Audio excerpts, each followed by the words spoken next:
بسم الله الرحمن الرحيم وبه نستعين.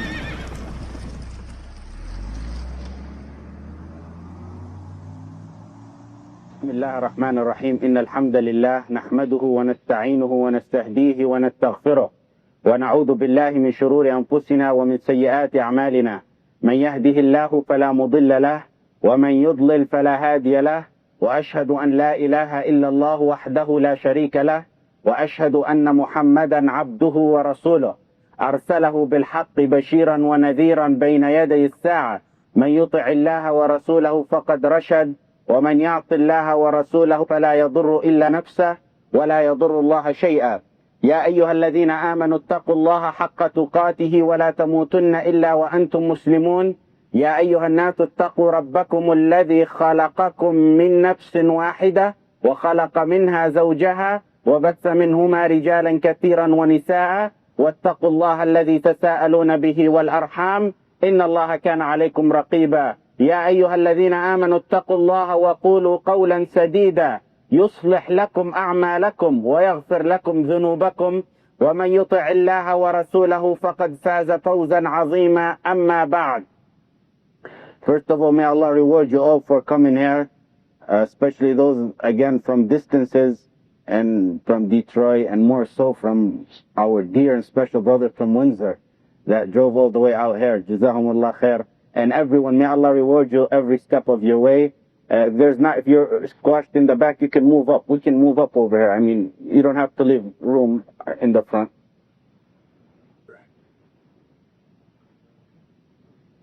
Also, may Allah reward those brothers who organized and publicized about this event, and those who made the banners. You see that banner by Muhammad Sajid.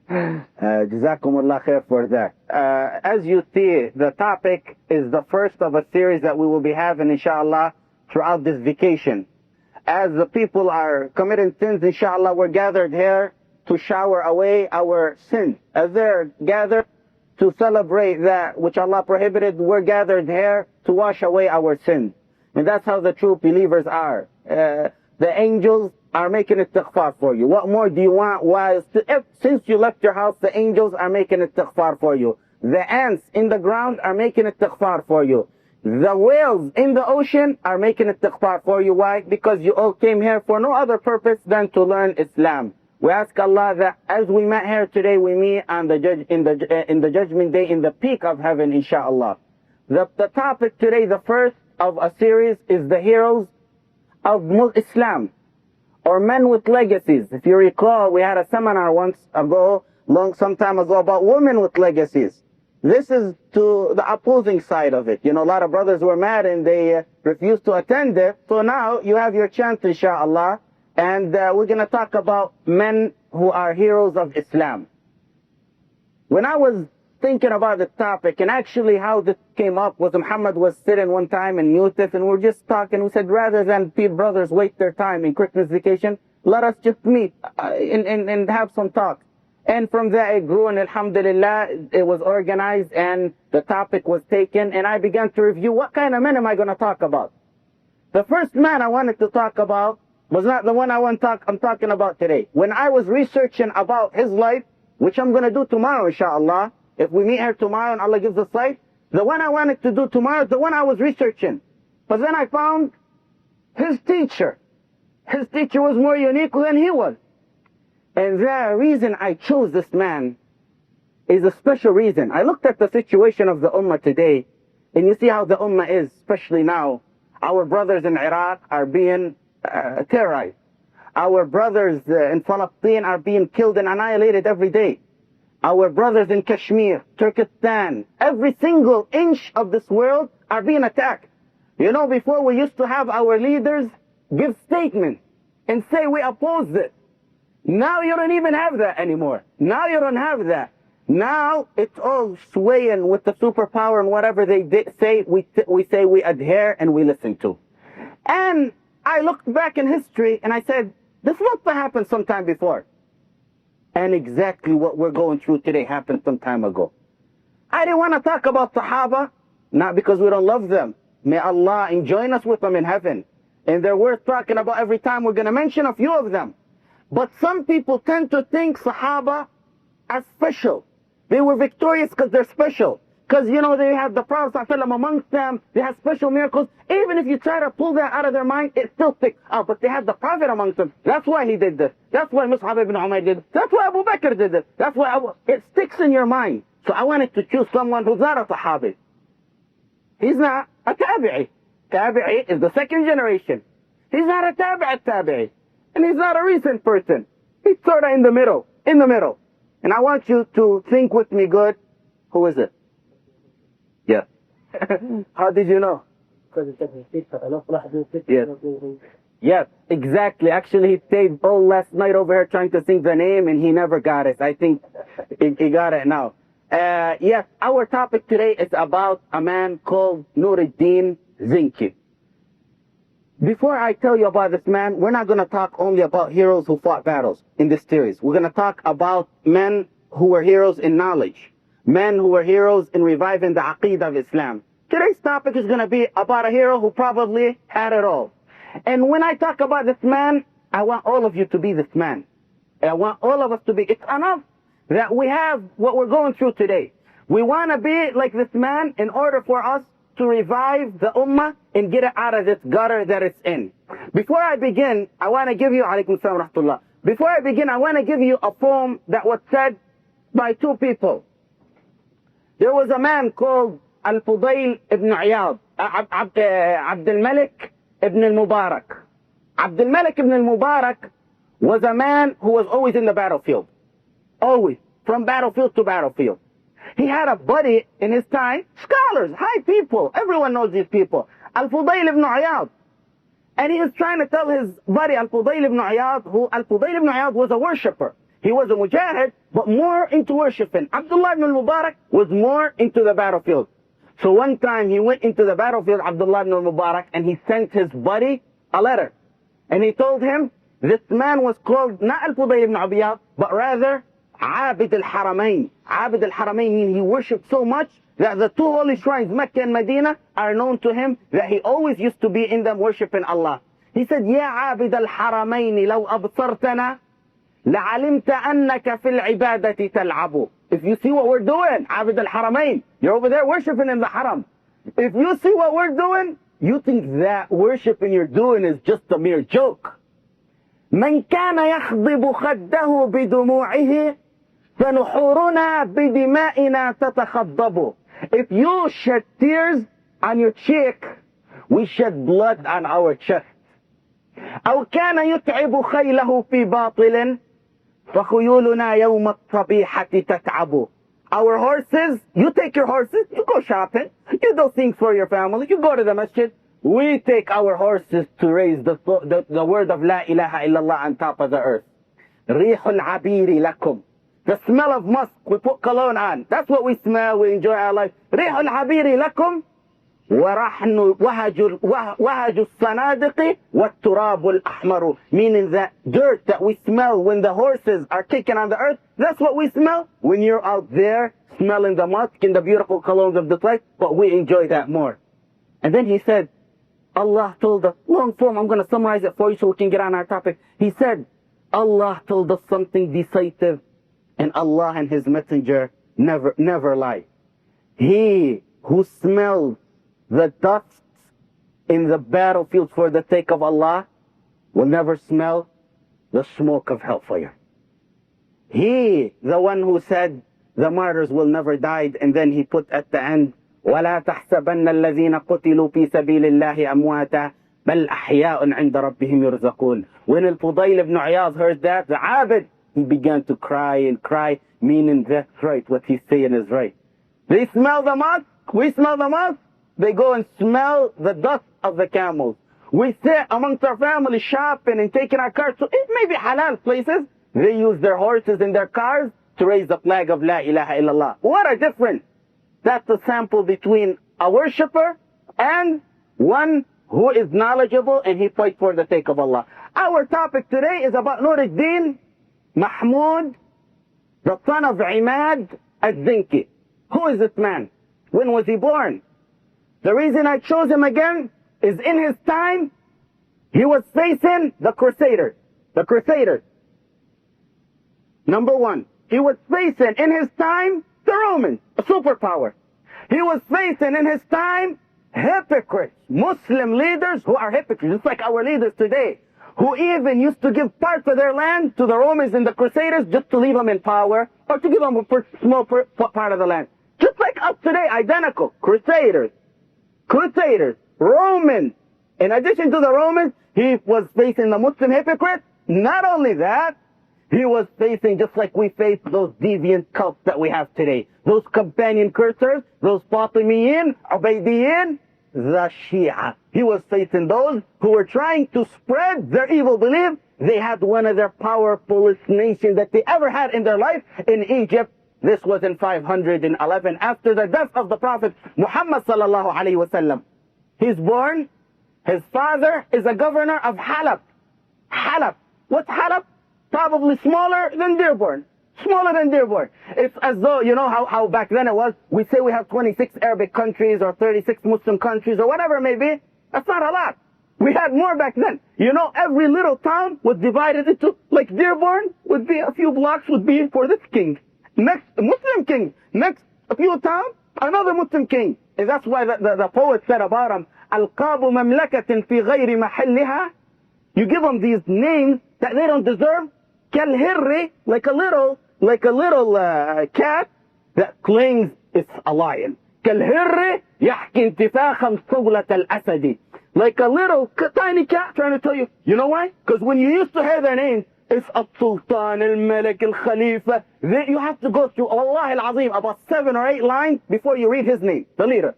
His town was a few blocks long. That's how it was. So Ahmad, Nour al-Din's father is Ahmad. He was in charge of Halab, but he was a righteous man. He fought the Crusaders, and he wasn't victorious over them very much, but he did try to stop them, and he raised his son very well. A hero can only raise a hero. A coward raises a coward. There's exceptions, but this is the general rule. This hero raised his son. I want you to pay. I'm not talking about these stories so we can listen to them and enjoy ourselves listening to them only. No. Yes, alhamdulillah, we enjoy our history. We get out of this misery we're in to this bright past that we had and enjoy ourselves. Yes. However, we need to apply that on ourselves. Every one of you gotta be a Nour al-Deen. Every one of you gotta be a Nour al-Deen in his house. Everyone gotta be a Nour al-Deen in his community. Everyone gotta be a Nour al-Deen to raise the flag of La ilaha illallah on this earth. That's what you're waiting. That's what you were brought on this earth for. We weren't brought on this earth to make them cars or be engineers. Although education is very good and necessary, but that's not our purpose in life. Our purpose in life is to spread the word of La ilaha illallah throughout this globe. So his father raised him young. How did he raise him? The first thing he started with him is knowledge. Knowledge. The halakat we have. The fiqh, Tawheed, tafsir. Those people who attend these halakat, we're not preparing you just for knowledge. We're preparing you for one day to be a Nour al-Deen. If you can't be a Nour al-Deen, you better make your son a Nour al-Deen. Yeah. That's our purpose. That's our goal. We don't go around making 10 or 12 halakat a week, consistent halakat a week, and just let it evaporate out of our mind. We're doing the same way that Nour al-Deen and his brothers and people like him achieve victory on this earth. I say the man I'm talking about today is probably among the best leaders ever after the 5 first Khulafa, after Abu Bakr, Umar, Uthman, Ali, Umar ibn Abdul Aziz. The next one after them was this man Nour al-Deen. That's not my saying. That's the historian saying. Ibn al-Asir rahimahullāh, in his tarikh, in his history, he says the best man out of after those first 5 people was Nour al-Deen, although between them was approximately 450 years gap. But he was among the best one. Why? His father raised him. How did he raise him? Knowledge. Quran. He starts out with Quran. Tafsir. Tawheed. Aqidah. Everything. Until he made him love knowledge. Not only love knowledge, but love sunnah. This hero, when he took power after, who kills his father, was some of his slaves betrayed his father. Now the Crusaders. See, the hypocrites always are a problem in this ummah. He fought the Crusaders. They never harmed him. The ones who harmed him are his own slaves. His own slaves killed him. So who takes the leadership now back then? His son, Nour al-Deen, the one we're talking about. He takes leadership, but he has knowledge in his mind. You know what the first thing he does? What would you be thinking? The first thing he did when you got the Romans trying to destroy the Islamic Khilafah, the Abbasi Khilafah, which was only a Khilafah by claim. It had no power. They couldn't even stand that. Just a Khilafah by claim. When you had the Crusaders come in and invaded, when you had Palestine, Bayt al-Maqdis, our holy land, just like today, under the hands of the Crusaders with massacres every day. Just like we have the Jews today, massacring and bombing and killing and genocide, they had the Crusaders back then at that time. What do you think the first thing he did when he took leadership? Well, I would think he'd head to Palestine. That's what I think. But you know what one of the first things he did? Was a stab to those Shia. The first thing he said, no more hayya ala khayr al-amal. They say hayya ala khayr al-amal in their prayer. He said that's abolished. Number one. This minor, Nuruddin, you got the massacre of the people. No, everything is important in Islam. That's why teachers taught us. There's nothing that's less important than others. Yet sometimes you may have priorities. But as soon as he took leadership, he said, hayya ala al-falah, hayya ala al-falah, hayya ala khayr al-amal goes away. He loved the sunnah.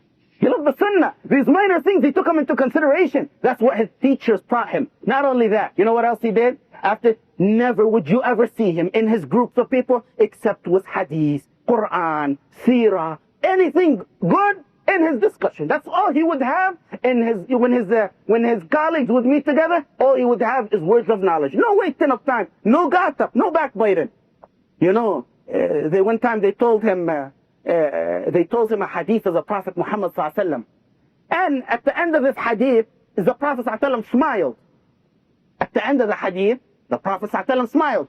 So usually, and I know this when I lecture, when I say hadith, the Prophet ﷺ smiled, I look at the audience, they smile as well. It's a sunnah. You want to imitate the Prophet ﷺ, and especially when the Prophet ﷺ smiles, there's really something behind it to smile.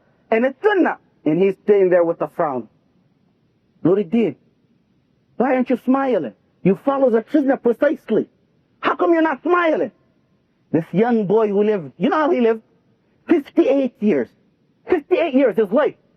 Wallah, our fathers and grandfathers lived more than this. In 80 now, in 90s, they can't do not 1%, even 0.001% of what this man do. Why can't you smile? And by the way, his jihad life was 28 consistent years, nearly day after day of jihad. 28 years of his 58 years life. He was born in 511, he died in 569 after the death of the Prophet Muhammad ﷺ. Why aren't you smiling, Nuruddin? You know why he's not smiling? The worry of the Ummah out there, they're being attacked. The Muslims are being attacked. How can I smile? How can I smile when the Ummah is being annihilated and killed? I'm afraid Allah will ask me about that on the Judgment Day. They know, you know, among the story, is how much he loved the sunnah. Meaning when he didn't smile, he shocked everyone.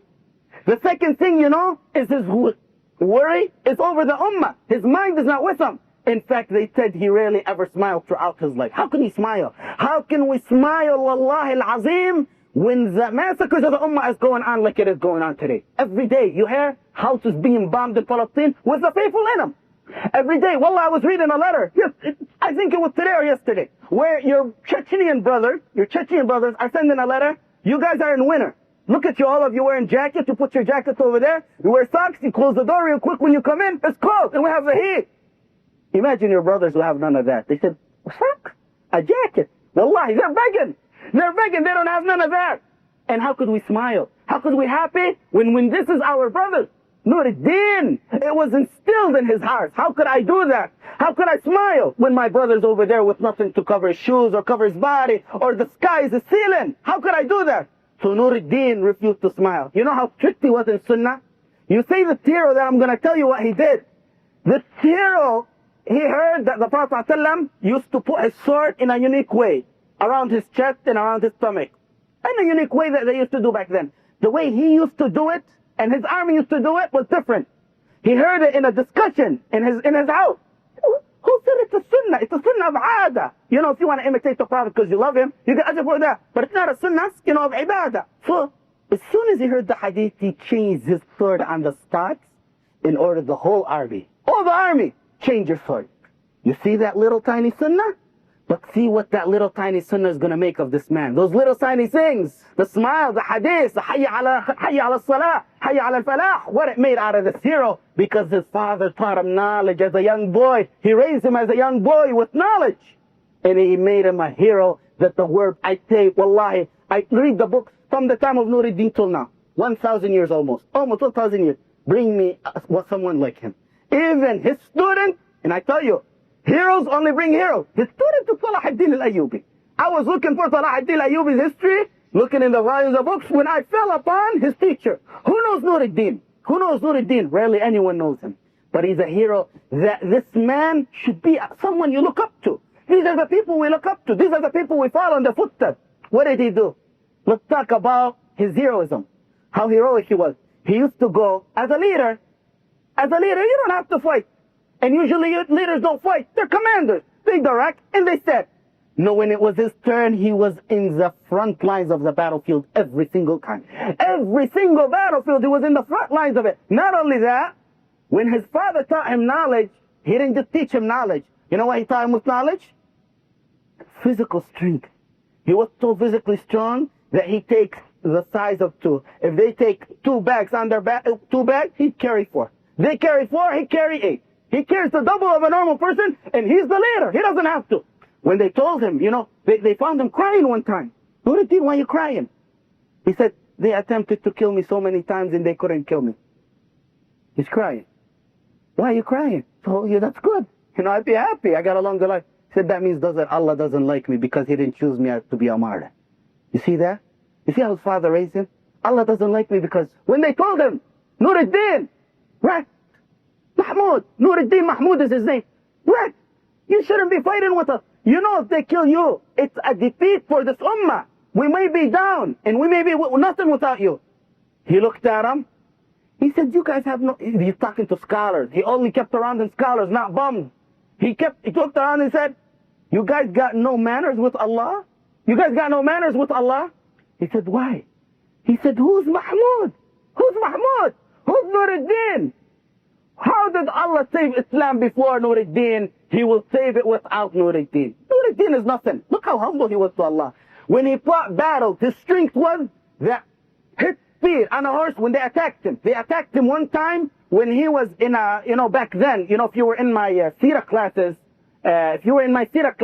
how was the battle? Someone tell me from my seerah classes, all the battles we took, how were they?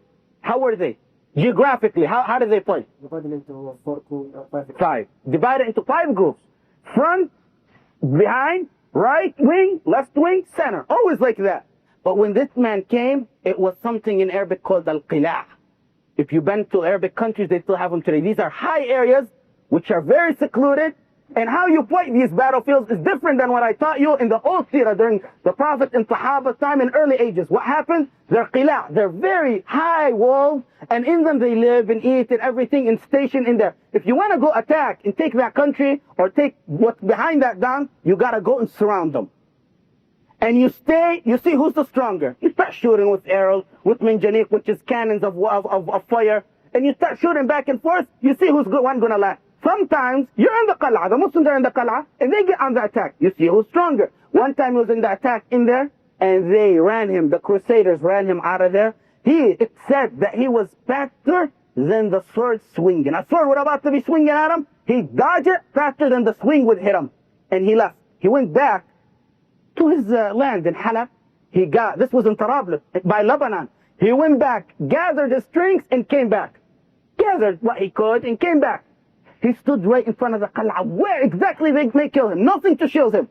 They said, Nour al-Din, this is the wrong place to be. He said, what kind of talk is this? Wallahi al-Azim, I will not be under a tree, under the shade of a tree, nor will I be hide behind the barrier until I revenge that which they did to us. Give me 1,000 heroic men, and I will not let nothing stand in front of me. 1,000, that was the famous quote. Give me 1,000 men, that's all I need. That's all he needs, 1,000 men. Who destroyed the Crusaders and the Romans and everything. Every time he go, I need 1,000 men under his command. When he went and he seen the world is coming at him, they seen he's a danger. He had to unite the world. I tell you, there was a small town. Every small town had a leader. So he sent letters to the leader. Najm al-Din, Nour al-Din, Naim al-Din, all these leaders, that's how they used to call themselves. They send them letters. We're being attacked by the Crusaders, by the Romans, by the hypocrites of the leaders of Muslims who give them the land. We're being attacked by them, so you must help us. He sent a letter to the leader, letters to every khatib of the Jum'ah. Learn, because this is what you have to do one day, inshallah. Unite this ummah and send letters to those khatibs of the Jum'ah, and then mass send letters to the ummah outside. Every leader, what's he gonna do? I got no choice but to join him.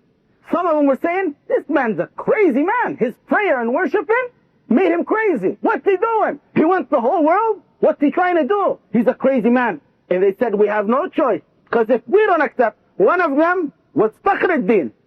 He sat by his advisors. He got the letter. His advisor said, what do you think about this letter? He said, you join him. He said, no, I'm sitting.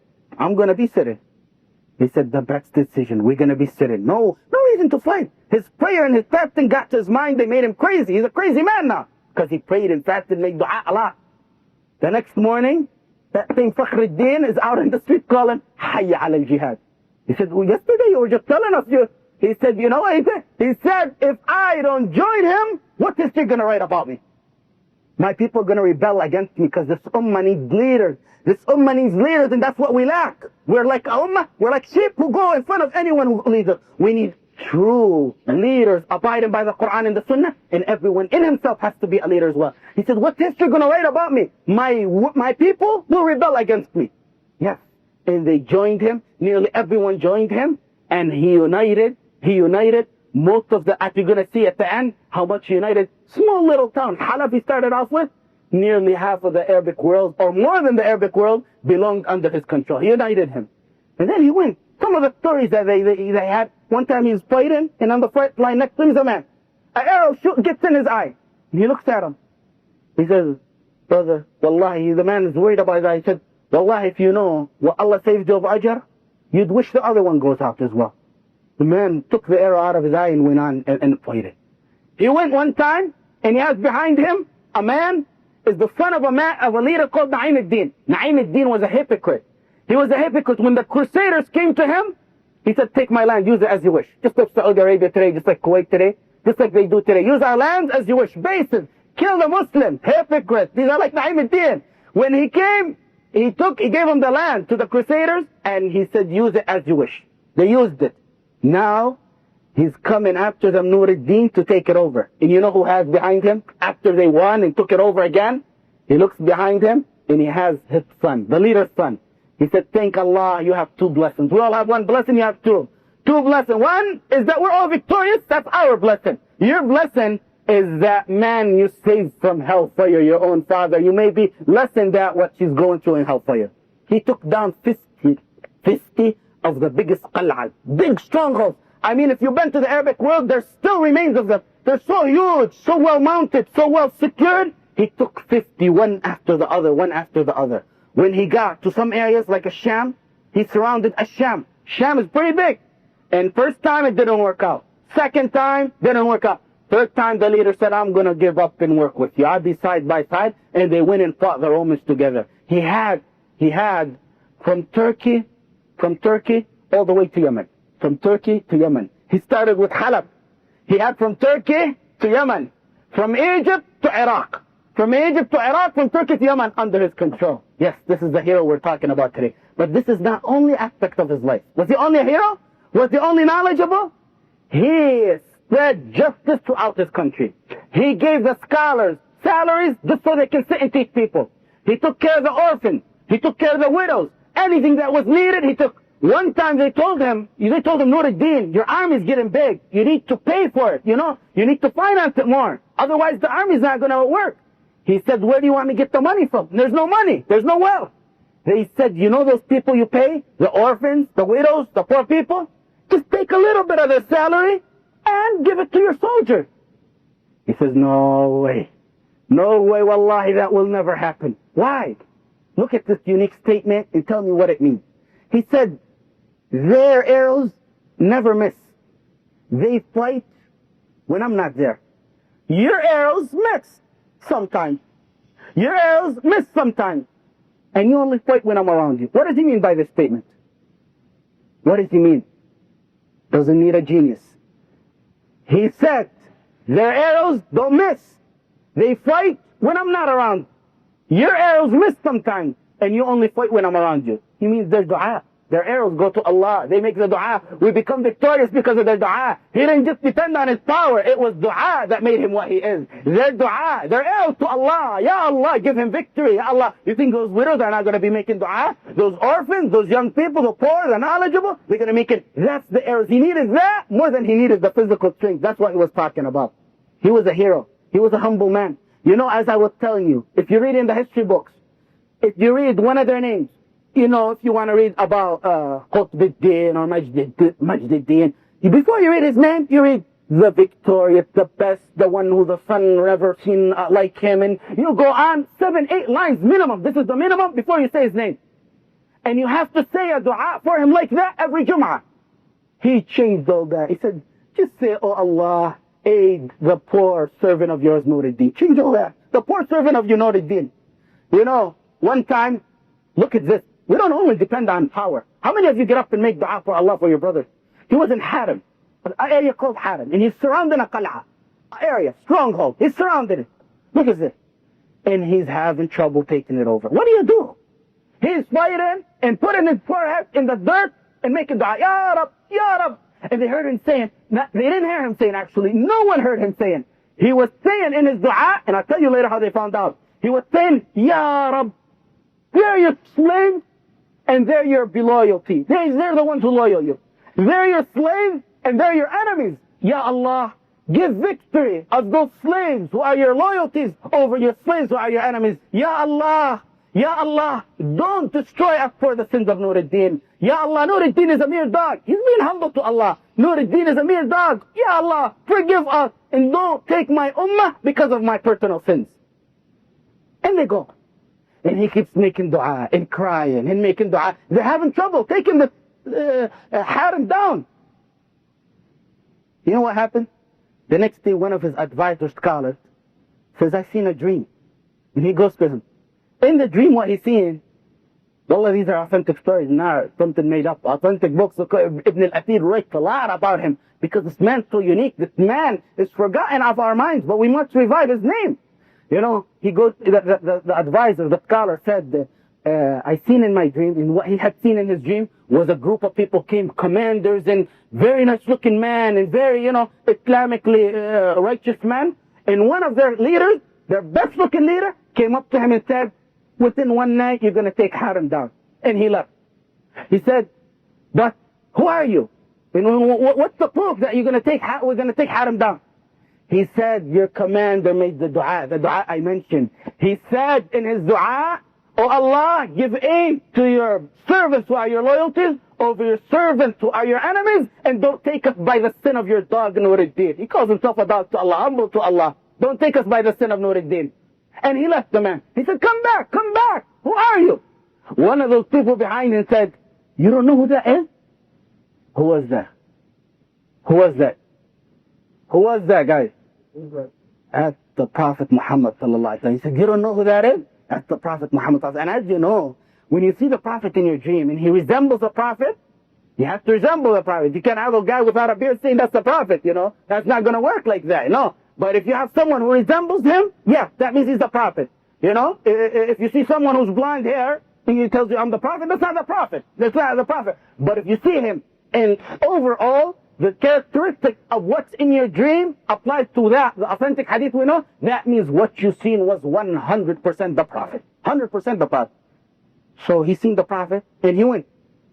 And he was stunned at this dream. He wakes up the next morning and he's looking for Nour-ud-Din. Where's Nour-ud-Din? Praying.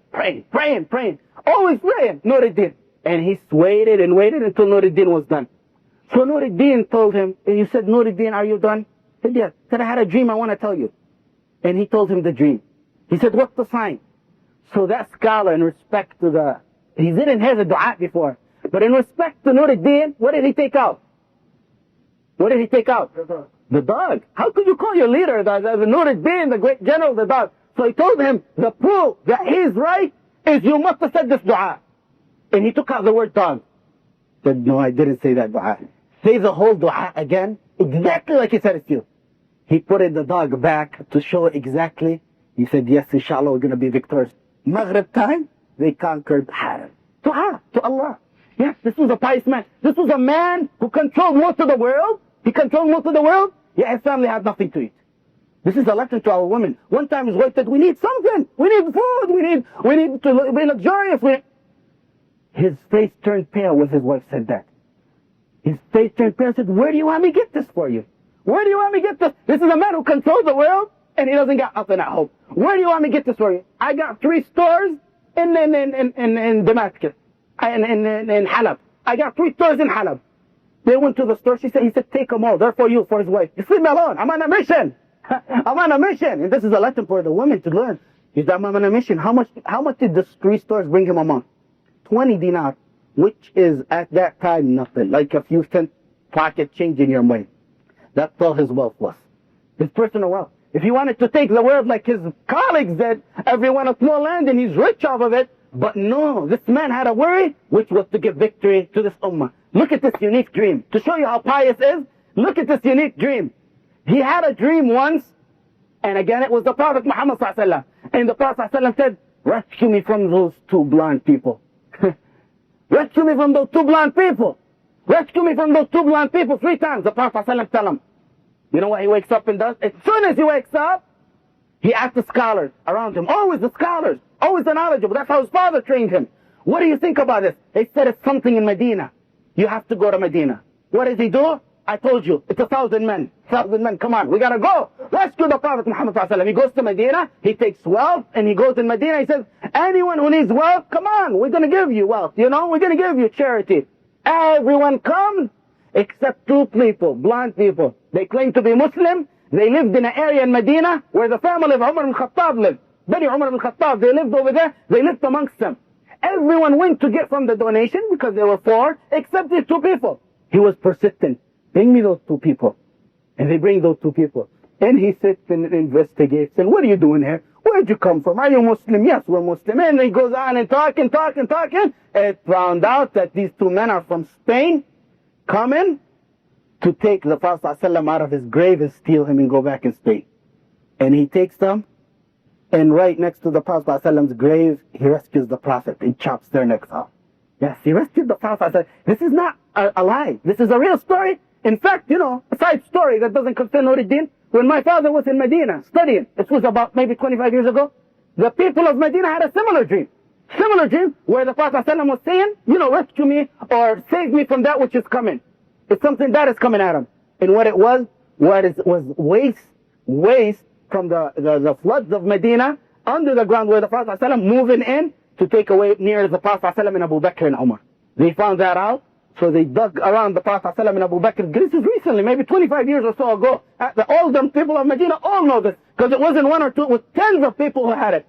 So they went and rescued it. They didn't dig up the Prophet ﷺ's grave, but they dug around it and around Abu Bakr and Umar, and they sealed it with huge cement and I don't know what else to seclude it from any water or any danger to the Prophet Muhammad ﷺ. Yeah, the only honorable people see this kind. How many of you seen the Prophet in your dream?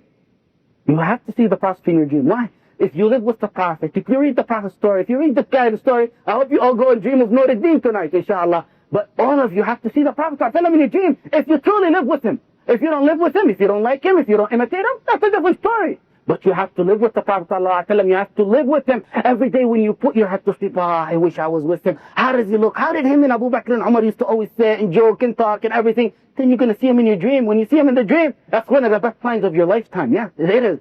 This man continued on with his legacy. And one of the secrets behind this man, I said knowledge.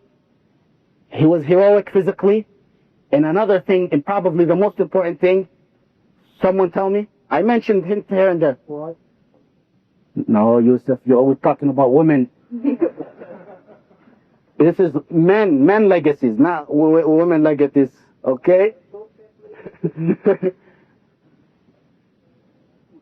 It's ibadah. Ibn al-Qayyim rahimahullah said, you see people like Ibn Taymiyyah. We maybe in the future be talking about Ibn Taymiyyah and some of his students.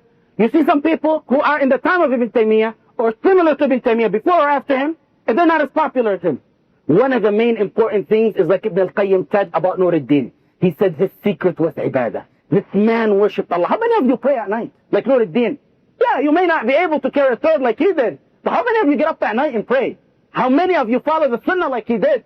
How many of you imitate the Prophet and the Sahaba and love them and feel so agonized about what's going on to this ummah? That's under your control. There may be things not under your control, but there's things under your control. How many of you feel that? You know how his daily schedule was? He go after Isha, he doesn't talk to no one unless it's a necessity. Just like the Prophet ﷺ. He goes after Isha and sleeps. Middle of the night, he wakes up. After all, he sleeps. Maybe what it would be, a few hours. He gets up. Middle of the night, he goes to the masjid and prays and prays. This is his wife telling us. And prays until Fajr. Fajr comes, he prays the Fajr. From Fajr until the sun rises, dhikr. Astaghfirullah, alhamdulillah. He prays the 2 rak'ahs when the sun rises. Then he sees if the ummah has anything to do. Then he goes out in the marches and he wakes up the people and makes sure they pray. You know, when one of his characteristics, first of all, Quran. Always recited Quran. Always like to hear Quran. One of his, I'm not making, this is in his characteristic. This is what made him a hero. This is what you could do to make you a hero. Dhikr. Always dhikr. Alhamdulillah, takhura. Wallahi, one of the things mentioned about him is something probably some people, you know, were probably upset when I said keep praying Taraweeh and come to Taraweeh. One of his characteristics is he never missed Taraweeh ever. Never missed Taraweeh. You know, some people, I was persistent against some people. I said, why are you missing Taraweeh? This is a holy month. If you can't pray at night. One of this giant characteristics, as they narrate about him, he never missed Taraweeh. What kind of ummah are you? Wallahi, what kind of failures are we if we couldn't pray Taraweeh in Ramadan? We can't pray Taraweeh in Ramadan. We got school, we got this, we got excuses. What kind of failures are this? What kind of cowards is ummah going to bring if you can't pray Taraweeh in Ramadan every night, 30 nights? You missed it. You missed it. Every hasanah was 70 times as much. You missed out on it. We wanted the good for you. We want to see a ummah like Nour al-Din. Wallahi, that's our goal. We don't want to put no one down. We don't want to put pressure on no one. We want to see heroes like Nour al-Din. And that's why some people, you know, they get offended or something. Why are you persistent on it? We need people who pray at night, not in Ramadan only, but after Ramadan only. Isn't there in this ummah someone who can make a dua, may Allah destroy the Jews? Isn't there? And Allah's going to respond to him? Isn't there someone going to say, Ya Allah, destroy Sharon and shred him into pieces for what he's doing, that butcher, that terrorist? Isn't there someone in this ummah who could say that? That's not illegal to say that, you know. You may not be able to donate and do other things, but you raise your hands to Allah, no one can stop you from doing that. May Allah destroy them. Ask Allah to destroy them. Your brothers in Palestine are going through the misery, just like Nour al-Din's people were going through his time. This is among the characteristics of him. And he dies. He dies, Nour al-Din. He dies at the age of 58. How do you think this hero died? How do you think this hero dies who took down 50 qila' and stopped the spread of the Crusaders and the Romans from the other side and destroyed the hypocrites and united the world? How did this hero die? How? Jihad. How? Jihad? Poison. No. He died like everyone who runs to death dies. Death runs away from him. He did it. He's going in the battlefields. He wants his wish. His wish. You know what they caught him asking Allah one time doing? One of his advisors narrates, he said, I seen him asking Allah that the animals, the prey, shred my meat for the sake of Allah. The birds eat my meat. The prey eat my meat for the sake of Allah. And throw it out in the way. I don't want to be buried. I don't want to be in the cemetery. I don't want a monument over my grave. I want to be shredded for the sake of Allah. Just like Khalid ibn al-Walid. He dies on his bed from what today would be throat cancer. Running after death. Just like some of the people with wisdom said, احرص على الموت تهب لك الحياة. Go after death, life comes to you. You're vigorous. Khalid ibn al-Walid, hundreds of battles he fought. Over 100 actually. Over 100 he fought. And his goal was to die a martyr. How did he die? How did Khalid ibn al-Walid die? He said, I die like a sheep on my bed, like any normal person would die. Not the eyes of the coward ever go to sleep. Nothing to be afraid of.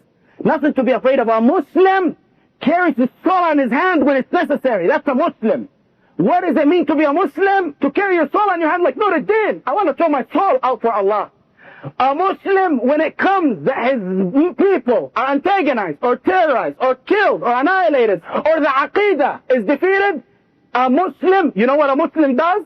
He doesn't care about nothing. They scare him with prison. He says, where's the key of the prison? He looks for the keys of the prison. Prison doesn't come to him when it's aqeedah. I'm not saying be stupid. There's some people who talk stupid stuff. And I'm saying if it means that we talk about adherence and renunciation, wala and bara, and stand in the faces of the modernists, if that means prison, where's the key to the prison? If it means that we talk about love and hate for the sake of Allah, wallahi, where is the key? إِنَّ اللَّهَ اشْتَرَى مِنَ الْمُؤْمِنِينَ أَنفُسَهُمْ وَأَمْوَالَهُمْ بِأَنَّ لَهُمُ الْجَنَّةِ يُقَاتِلُونَ فِي سَبِيلِ اللَّهِ فَيَقْتُلُونَ وَيُقْتَلُونَ. Allah bought your soul. You want heaven? It's not cheap. He bought your soul. When you sell your car, if you sell me your car, is it your business what I do with it? I could take it and smash it. I could take it and dump it. I could take it and renew it and replace something on it. It's not your business. You sold yourself to Allah to be a man who's going to enter heaven. Whether it's prison, you accept it. Whether it's death, you accept it. That's how we carry the legacy of those men who revived this ummah. This ummah today is dead. Wallahi, it's dead today. Wallahi, it's dead. That's why I bring this man who united. He died, 58 years old. He united the world. He stopped the Crusaders. He stopped the Romans. He cut the heads of the hypocrites. And you know what else he did? He made sure the boundaries of the Islamic ummah were safe. The ummah has to feel safe. I can't sleep. You know what he started? Because the ummah has to feel safe. He started what's in it, the pigeon. The pigeons that leave from the area where he's in, they take him to the outskirts of his box. You know why? Because Nour al-Din can't stand to see one Muslim die.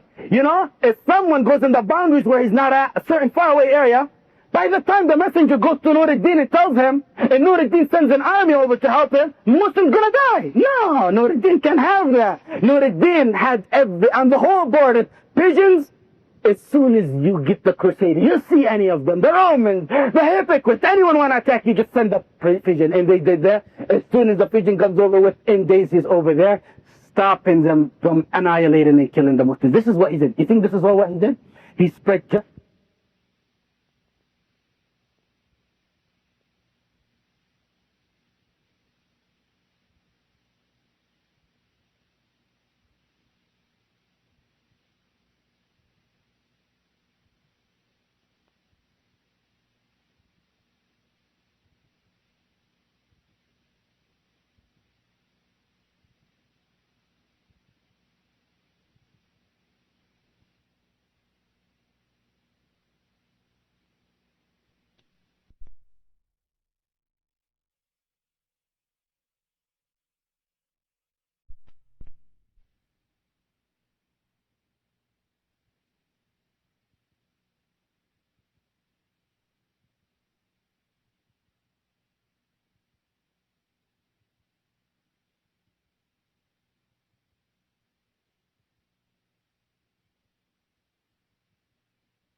court.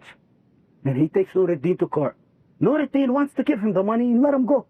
But he goes to the judge and he tells the judge, I'm the leader, but you look at me as though I'm a normal person just like this man. And they stand there. And the judge enters a decision, of course, to Nour al-Din.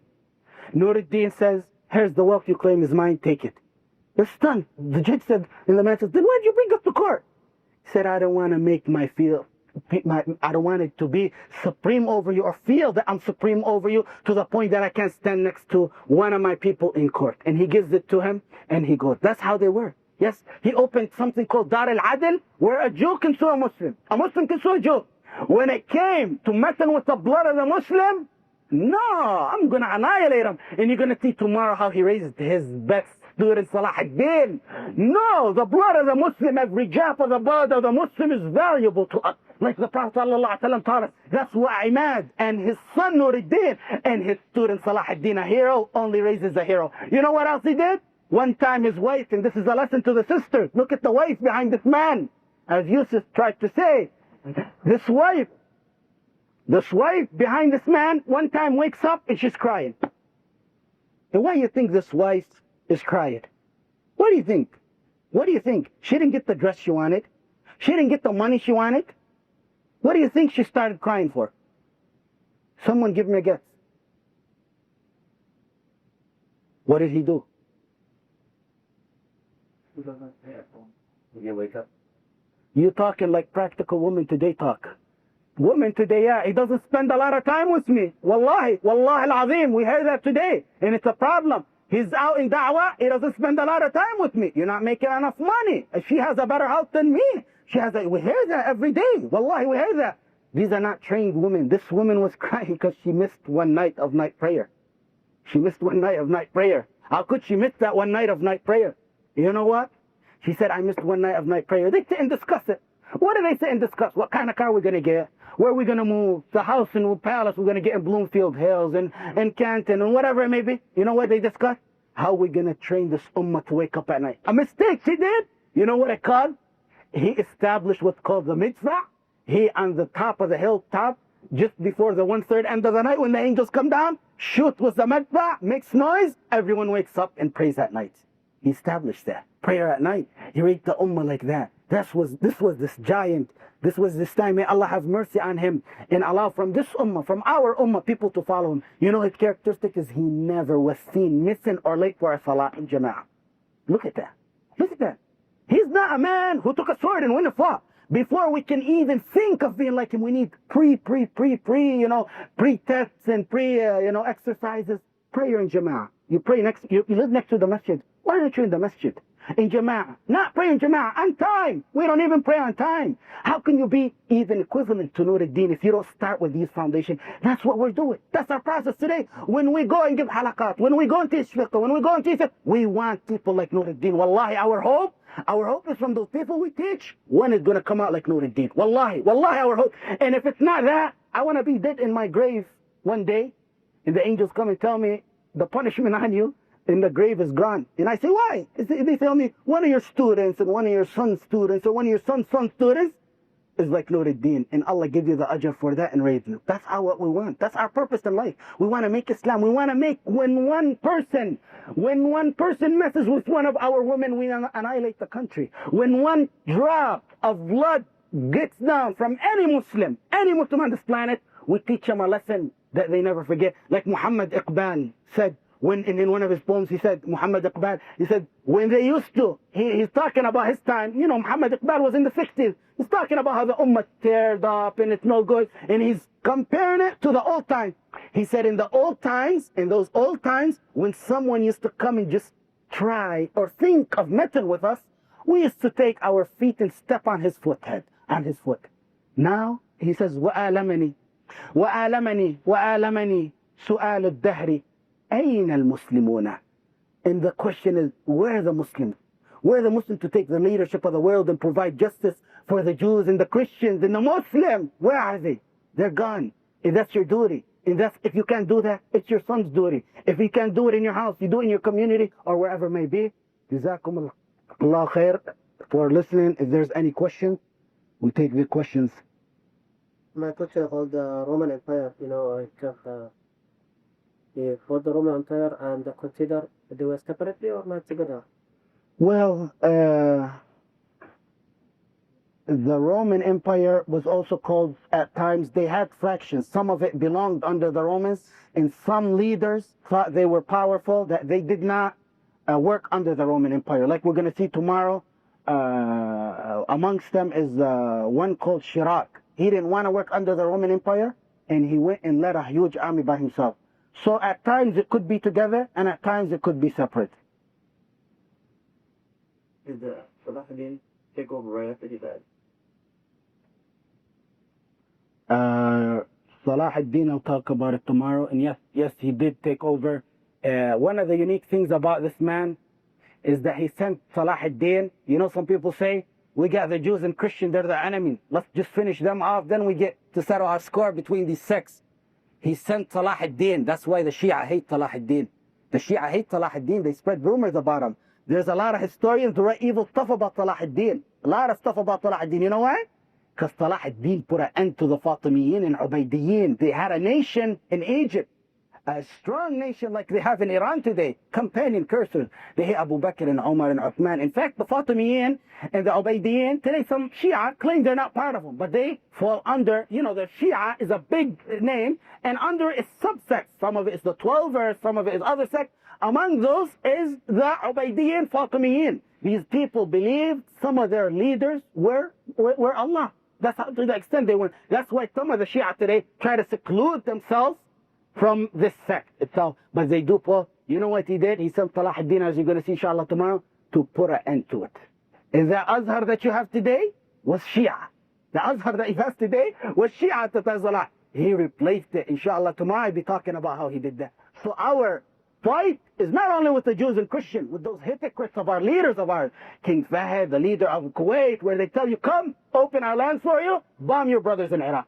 Or they talk about your brothers, they allow their bases to be used against the Muslims. Our problem is also with those people who are deviant sects, who are a cancer within this ummah. If you don't eliminate that cancer, you won't be able to prosper and work and be healthy. Yeah, bro. Actually, I don't know too much about the history of Palestine now, but like a friend of mine had this question was from non-Muslim. He I guess he knew a little more about Palestine, whatever. Then they gave him the article that came in a newspaper about how Palestine belonged to Jews and whatever. And because he didn't know much, I guess he thought he wanted with a topic about, like how the land is the promised to Jews, not Muslims. He briefly like explain how it's supposed to be our land or whatever. Well, the basic and the simple answer to that is, if I bought this house or I built this house, who does it belong to? Who does it belong to? Me. I'm a Muslim. It belongs to me. It belongs to me. And that's what this house, this property belongs to, is me. Who's the one who built the Aqsa? Who built the Aqsa? Adam alayhi salam built it. Adam is considered a Muslim. He's the first one who built it. And chain after chain, after Messenger of Allah, Yahya and Isa, among their mission was to liberate the land of the Aqsa. That's among the Prophet's own mission, to liberate the Aqsa. So why we consider ours? Because it's our messengers. Adam alayhi salam, the one who built it, and it continues on. Islam. I don't think anyone can refute that. If you start taking about the promises, anyone who follows in Adam's footsteps has the right to Palestine. Has the right to Palestine. Because he's the builder of Bayt al-Maqdis. Anyone who deviates now, it does not belong to them. Was he able to liberate Palestine? No. By the way, I forgot something very important. Good question. Nour al-Deen, and keep your goals high like Nour al-Deen did. You know what he did one time? He gathered all his carpenters, the one who worked with wood, and he told them build a huge minbar. He's out in Halab. The distance between Halab and the Aqsa is a huge distance. He said, build the best looking, biggest minbar you can build. You know where that minbar is going to go? Where is that minbar going to go? Palestine and the Aqsa. He built the hope up. My hope, that's my hope. I'm not going to die. Ana Ahmad, you, Muhammad, Yusuf, all of you. I'm not going to die. So Islam becomes victorious. I'm going to make it truthful. And you know what he did? He went over there and he built it. And people, what happened when Nour was building the ship? What happened? They called him crazy. قال إن تسخروا منا, you mock me.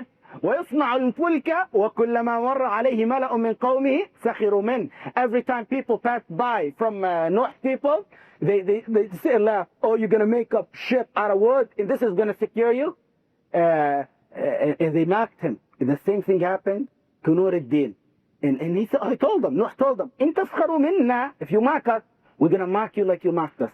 Then came Nour al-Din, he built a huge minbar. And everyone passing by, what's this huge, beautiful minbar for? What's the speech for? What is it for? And they tell him that this minbar, he's telling them this minbar is what we're going to give a speech on in Palestine.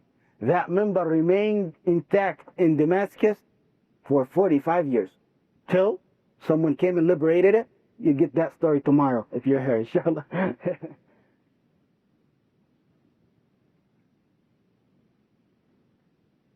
Any more questions? Can I take out of the topic or? Yes, you can. Quick to my take about the eagle. Is it true that some of the eagles,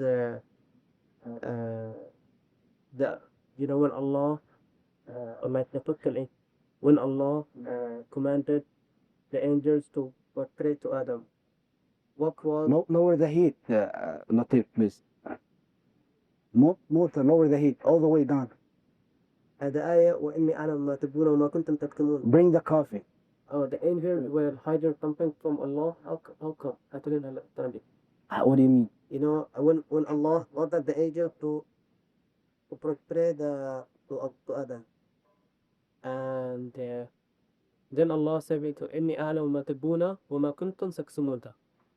So how come the angels hid something from Allah? How come كيف تتكلم Allah? وأعلم ما تبدون وما تكتمون is the form of conversational form of between Allah and the angels. Just like you find, doesn't mean that Allah didn't know it. Just because that's there doesn't mean Allah didn't know it. If you see some of the hadith where Allah has conversation with angels, He asks some in a hadith, did you take the son of my beloved servant? Isn't that similar to that? He says, did you take the son of my brother? They say, yes, Allah, we took the son. When Allah asked, did he know that or no? Did he know that form of conversation to show us in the Quran? Doesn't mean he didn't know it.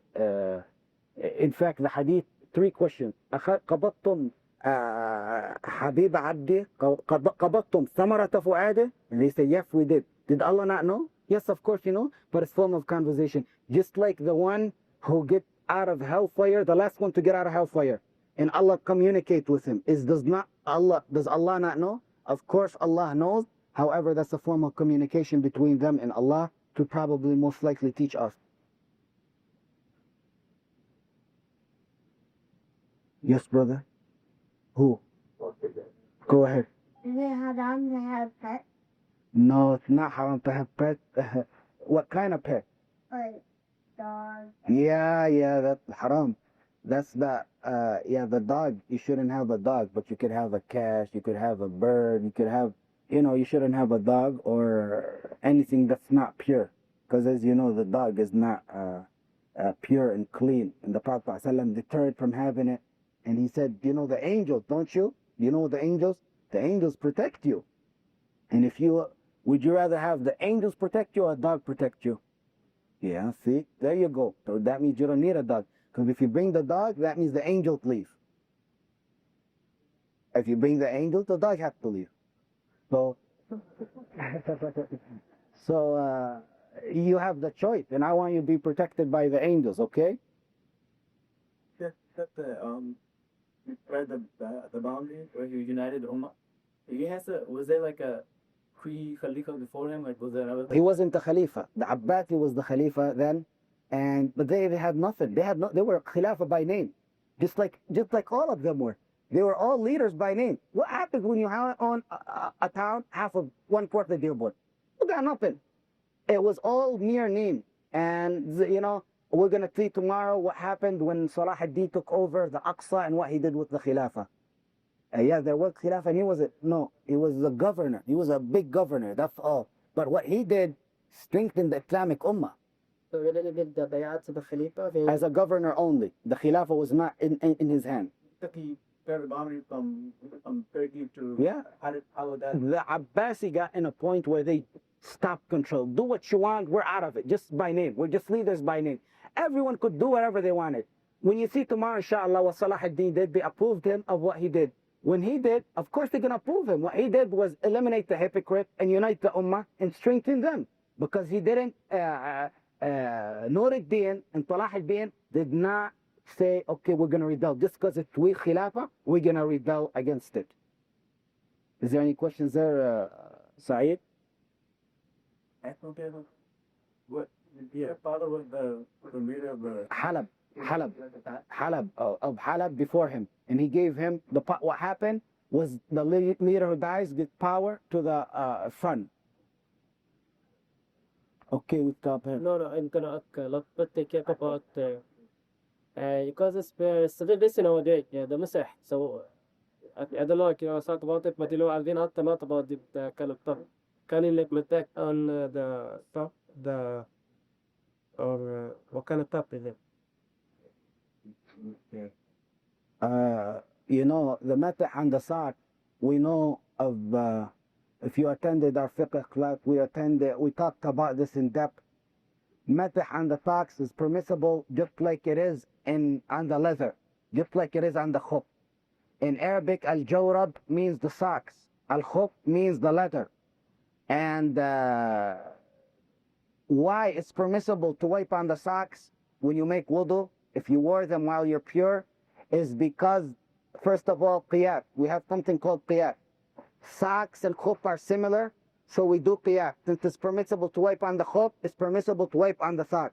Number one. Even stronger than that is the Sahaba radiallahu anhum doing, where we have authentic narrations that the Sahaba radiallahu anhum wiped on their sock. It's clearly permissible to wipe on your sock. Now some people come and tell us it has to be thick, it has to be thin, you gotta walk 2 miles with it before something happens to it. I say all that, we ask you, where's your proof? If you got proof on that, we take it from you.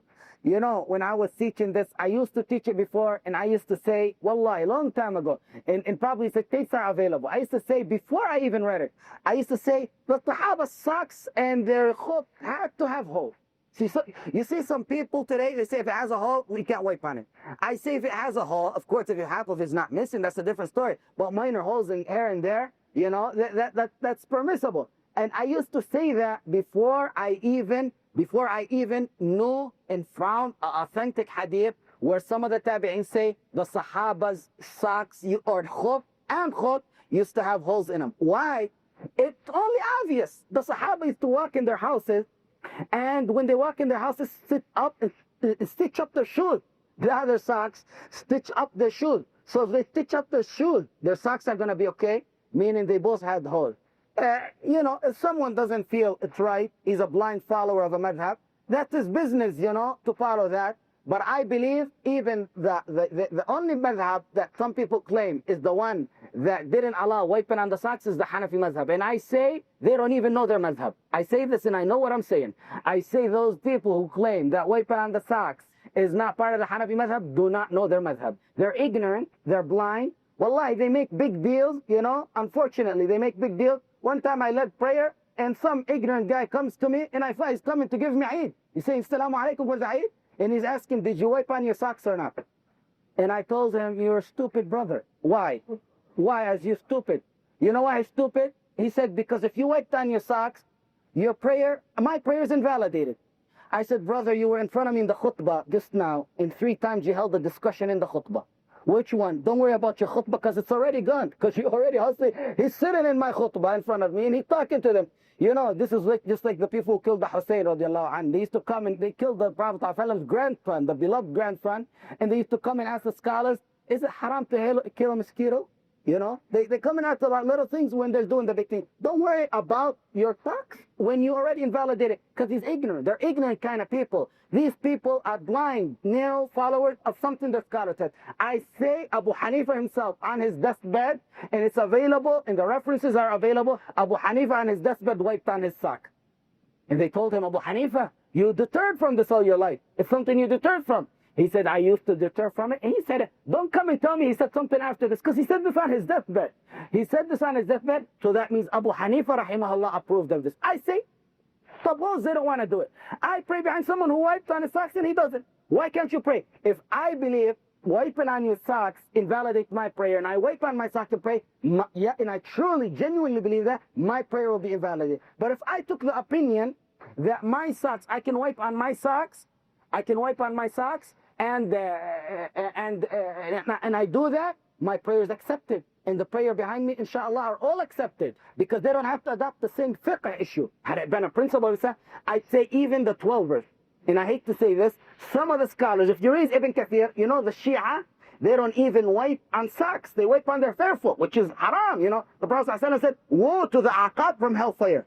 If you read Ibn Kathir, the verse of Surah Al-Ma'idah, he says some scholars said, had it been this only problem they had, or had a sect came, and this was the only difference between us and them, we could still pray behind them. Why? Because they took the ijtihad from the verse, and they truly believe that ijtihad.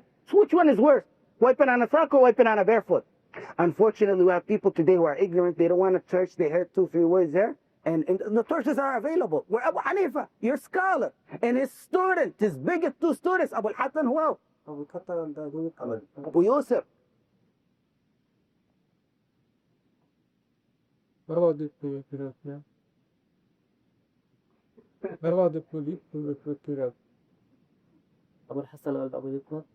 What about the white political applicant? Abu al-Hasan and Abu Yusuf, rahimahumullah, yes, they agreed, right? They agreed with the Shaykh. They agreed with the Shaykh that you wipe on your socks. So can we lift the big issue and That's the problem. I said it's okay. What other fiqh opinion you adopt, it's fine. But to make it a big issue and start instigating people and do this, no, we can make it a bigger issue and show you you're stupid, you're ignorant. You don't even know your madhab. You don't know your madhab, your own madhab. And you see that they don't know their madhab. They heard a fatwa by a certain scholar, they know. They got the fatwa and they publicize it. Your own Abu Hanifa, who do you like more? Who do you follow? You say you're Hanafi. Who you follow, Abu Hanifa or a scholar who came in the 20s? And I want to know those Hanafis who claim to be blind followers of Abu Hanifa. His student, Muhammad ibn al-Hasan, came and he said, his student, does anyone deny Muhammad ibn al-Hasan is his student? He came and he said, 1/3 of my Shaykh opinions I disagree on.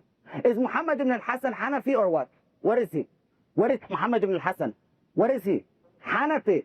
Okay, do you follow now? And 1/3 of it is gone. He adopted his own opinion. 1/3 of his opinion is gone. Do you adopt his Abu Hanifa or Muhammad? Are you Hanafi A or Hanafi B? Or this is just the first stage. This is the first stage. Muhammad al-Hasan disagreed with Abu Hanifa. Are you Hanafi A, Hanafi B, or Hanafi C? And this is just before Abu Hanifa died. I want to know what kind of Hanafi are you? And the thing doesn't apply to Abu Hanifa. Ahmad ibn Hanbal, the same thing. You say I'm Hanbali? Okay, you're Hanbali. So which one of these fractions within the madhab are you? You go in some issues, you find within that madhab, dispute. Which one are you? That's why we tell this ummah, follow the dalil, follow the proof, unless you're retarded. If you're retarded, follow the madhab blindly. If you don't have a brain where you can follow the proof of the Quran and the Sunnah, then yes, you are, like a donkey in a stew, you gotta follow exactly what's in front of you. by the way out of the cover? Yeah, where is Badri? Where is the... I hate to bring this up, but brothers are instigating this matter, and it needs to be replied at vigorously. I've gave a lot of lectures, and I didn't bring this up, but inshallah has to be brought up because people have big mouths, and they're ignorant. I wish they were knowledgeable, and they make it a big issue. You come after the Eid, you think he's coming to congratulate you with the Eid, he asks, did you wipe on your sock? You stupid idiot. What kind of, wallahi al-azim, this is a disgrace. What kind of ummah this is? What kind of ummah this is? Okay, you accept that opinion. I accept this opinion. Can we get along? No. You come and you gotta do this. Stubborn. And this is what caused the deviance in the form of the problem. Go to the companion cultures. Go to the deviants, the hypocrite leaders that we have today. Go to those we have differences in the principle amongst each other. Okay, I think that's it. There's a question about Khilafah. This whole topic was how to establish Khilafah. I taught you how to establish Khilafah like Nour established Khilafah from the beginning to the end.